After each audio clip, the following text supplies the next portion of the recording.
Renee Good was a warning shot. Hear me out. Renee's murder by that cowardly ICE agent actually represents something that this administration wanted to do, which was scare well-meaning white people. Facts. They want to scare y'all out of doing the thing that marginalized communities have been begging your people to do for generations, if not longer. You see, many of you have dropped the undergirding law of white politeness, that no matter what's going on, that white people are going to be polite to other white people. A lot of y'all have dropped that. A lot of y'all said that enough of this. Y'all made Thanksgiving real uncomfortable. Y'all made Christmas unbearable and intolerable. Y'all made New Year's a feat by telling people exactly how you feel about things and how their votes or the way that they moved really messed stuff up for everybody. Y'all have been out here advocating and being allies and trying to figure it out in a more genuine way than a lot of y'all did in 2020. Like, let's just keep it a buck. This administration don't like that.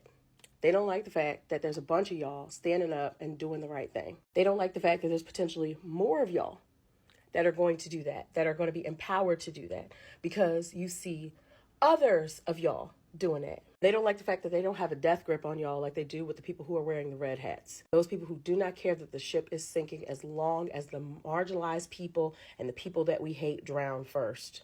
No, they want y'all scared. They want y'all incapacitated. They want y'all fearful. And that's what Renee Good represents. No, I'm not saying that she was a hit. I'm not saying this was planned or calculated. What I am saying, though, is that they were trying to figure out a way to scare y'all. They were trying to figure out a way to show y'all, yeah, y'all could get treated just like these marginalized folks, just like these people with darker skin than you. And instead of looking at their paperwork or even questioning their humanity, we toss them in the back of a truck and take them to a center and terrorize them. You get the benefit of the doubt because you're light skinned.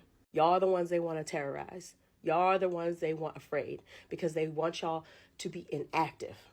They don't want you to do the things that you've been doing. They don't want you to show up to the rallies and the marches and the protests. They don't want you to be legal observers. They don't want you to find ways to be allies. They don't want you to read the books. They don't want you to come to the talks. They don't want you to learn. They don't want you to talk to your neighbors. They don't want you to build community. They don't want you to do any of that. They want you fearful so they can manipulate you. And I'm telling you this because I need y'all to get y'all mind right. I know what I'm asking for. I know what I'm asking for. Renee Good had a whole life. She was only 37 years old. She was 3 years younger than me. She had a whole life full of dreams, full of things she wanted to do, full of ambitions and goals.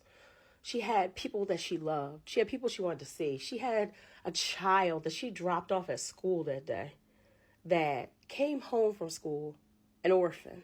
I know what I'm asking you for. I know what I'm asking you for because my people have endured it for centuries. And it's hard and it's scary and it's frustrating. I know what I'm asking for, but we still have to remain brave. We still have to remain courageous.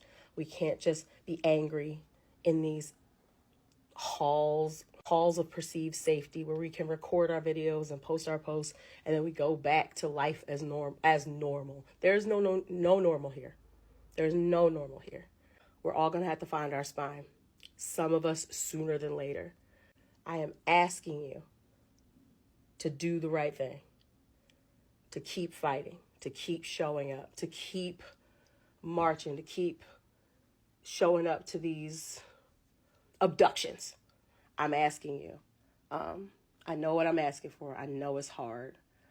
But if my people could deal with it for centuries, y'all could deal with it for a few years. Y'all could deal with it for a few months. And y'all can make sure that Renee didn't die in vain. Y'all can make sure that Keith Porter didn't die in vain. Y'all can make sure so many people who have been murdered or manhandled by this gang, this Gestapo, didn't die and weren't harmed in vain. Let's end it. But we got to work together.